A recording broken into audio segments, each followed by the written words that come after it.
এদের মধ্যে পরকীয়ার সম্পর্ক।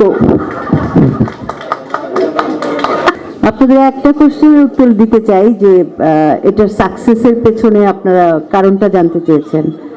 আমার ব্যক্তিগত মতামত হচ্ছে এটার সাকসেসের প্রধান কারণ হচ্ছে বাজেট, তারপর হচ্ছে পরিচালকের কলিজা লাগে যে এত বাজেট দিয়ে একটা নাটক নির্মাণ, তারপর হচ্ছে এটাও প্রথম কারণ হতে পারে পরিচালকের মনোযোগ।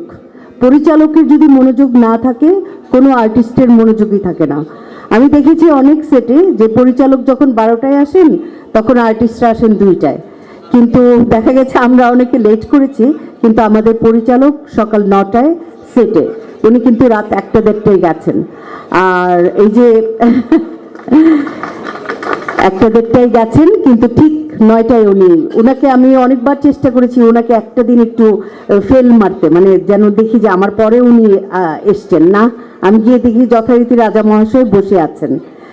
তো আমি চাই ব্যক্তিগতভাবে বাংলাদেশে এরকম আরও গোটা 20 যদি মোস্তফা কামাল রাজ তৈরি হতো, অন্তত শেষ বয়সে আমরা আরামে কাজ করতে পারতাম। কারণ এই যে আসেন আসেন আসেন সিন করেন এই বিষয়টি থাকতো না। এই যে মোস্তফা কামাল রাজ আমাদের প্রত্যেক শিল্পীর সিঙ্গেল হোক সেটা সিরিয়াল হোক 5 দিন 6 দিন করে টানা ডেট নিচ্ছেন। আমরা কেউ ভেবেছি যে কত টাকা প্রতিদিন খরচ হচ্ছে, এক একজনের পারিশ্রমিক কত। তো এই যে আমরা দেখা গেছে আরাম আয়েসে ঘুমিয়ে সিন করছি, খাচ্ছি দাচ্ছি গল্প করছি, তিনি কিন্তু সারাক্ষণই সিনের পেছনে ছুটছেন, এই আসো আসো এখন সাইন চলে যাবে, চলো চলো চলো। তো আমরা তো আরাম আয়েসে ছিলাম। তো এই 5-6 দিন করে কেউ এখন আর ডেট নেয় না, খুব একটা মানুষ না। আর যারা নেয় তারা দেখেছি নায়ক নায়িকা নিয়েই ব্যস্ত থাকে। মা বাবা চাচা চাচি ফুফু খালা কোথায় আছে, মরে গেছে নাকি সেটা ঠিক নাই। তো যাই হোক, আমি দোয়া করব, আমি বারবার দোয়া করব যে পরিচালক মোহাম্মদ মোস্তফা কামাল রাজ এবং সিনেমাওয়ালা টিমের অল ক্রু সবাই যেন সুস্থ থাকেন, রাজার হালেই যেন থাকেন। ধন্যবাদ।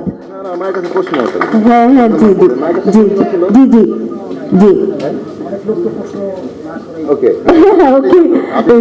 বলে দিয়েছেন আর কি। ওকে, আরেকটা কোনো কোশ্চেন নাই কারো কাছে যে এই সিরিয়ালের সবচেয়ে প্রিয় ক্যারেক্টার আমার কোনটি?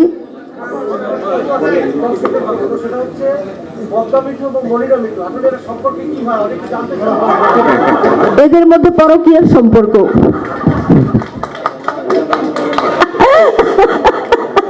আসলে আমরা ভাই বোন, কখনো বন্ধু, কখনো দেখা যায় যে পিতা কন্যা, এরকম সম্পর্ক বর্দা মিঠুর।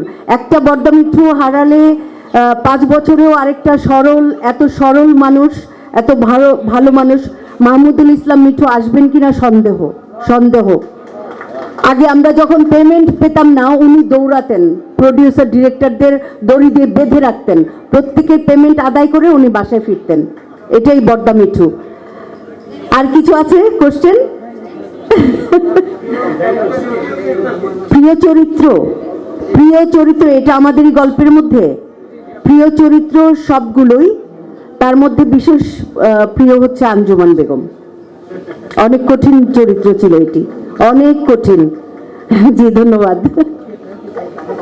ধন্যবাদ মা। বাবাই চলে আসবেন, আপনার কথা শুনতে যাচ্ছে সবাই।